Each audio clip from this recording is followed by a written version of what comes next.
काय तुमच्या ज्वलनास ऑक्सिजनची गरज असते. ज्वलनास ऑक्सिजनची गरज असते. कोणते कोणते साहित्य वापरले?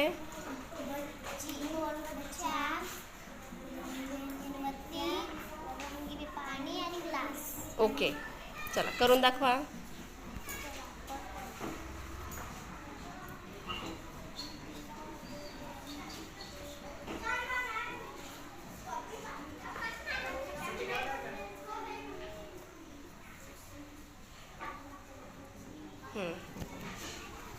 आता काय करणार तुम्ही? हां, ग्लास त्याच्यावर उलट करणार.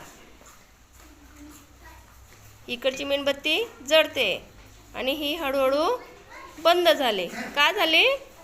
तर ग्लासमध्ये जेवढी हवा होती तेवढी ती मेणबत्ती राहिली आणि नंतर ती विझली. याचा अर्थ काय? ज्वलनास. Very good.